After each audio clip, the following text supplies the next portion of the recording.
Jason dimly wondered how she knew so much first aid. She wrapped the wounds on his back and stomach while Annabeth pushed tiny bites of ambrosia into his mouth. Annabeth's fingers trembled.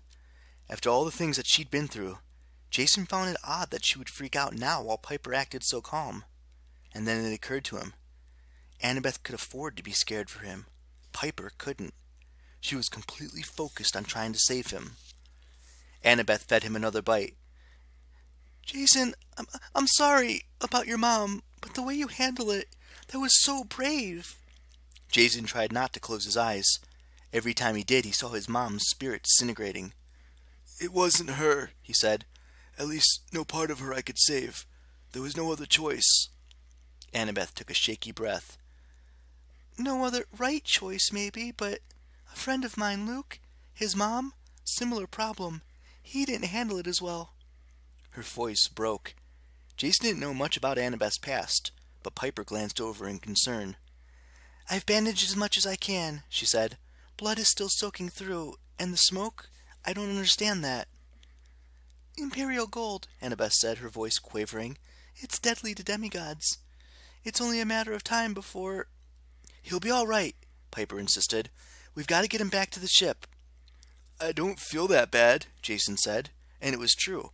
The ambrosia had cleared his head. Warmth was seeping back into his limbs. "Maybe I could fly—" Jason sat up. His vision turned a pale shade of green. "Or maybe not." Piper caught his shoulders and he keeled sideways. Whoa, Sparky. We need to contact the Argo 2 and get help." "You haven't called me Sparky in a long time." Piper kissed his forehead. "Stick with me and I'll insult you all you want." Annabeth scanned the ruins. The magic veneer had faded, leaving only broken walls and excavation pits. "We could use the emergency flares, but—" "No," Jason said. "Leo would blast the top of the hill with Greek fire. Maybe if you guys helped me, I could walk." "Absolutely not," Piper objected. "That would take too long." She rummaged through her belt pouch and pulled out a compact mirror. "Annabeth, you know Morse code?" "Of course."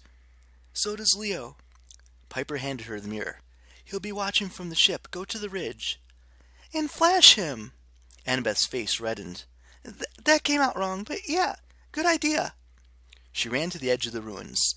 Piper pulled out a flask of nectar and gave Jason a sip. "Hang in there. You're not dying from a stupid body piercing." Jason managed a weak smile.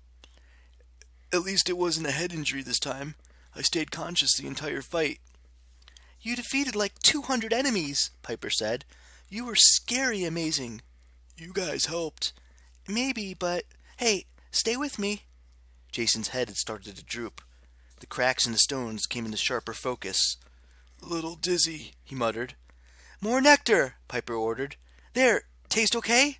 Yeah, fine." In fact, the nectar tasted like liquid sawdust, but Jason kept that to himself. Ever since the House of Hades, when he'd resigned his praetorship, ambrosia and nectar didn't taste like his favorite foods from Camp Jupiter.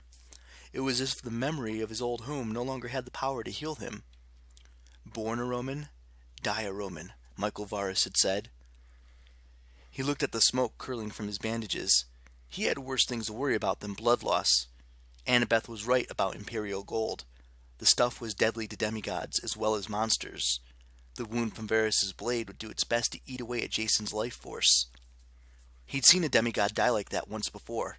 It had not been fast or pretty. "I can't die," he told himself. "My friends are depending on me." And Tanius's words rang in his ears about the giants in Athens, the impossible trip facing the Argo 2, the mysterious hunter Gaia had sent to intercept the Athena Parthenos. "Reyna, Nico, and Coach Hedge," he said. "They're in danger. We need to warn them." "We'll take care of it when we get back to the ship," Piper promised. "Your job right now is to relax." Her tone was light and confident, but her eyes brimmed with tears. "Besides, those three are a tough group. They'll be fine." Jason hoped she was right. Reyna had risked so much to help them. Coach Hedge was annoying sometimes, but he'd been a loyal protector for the entire crew. And Nico? Jason felt especially worried about him.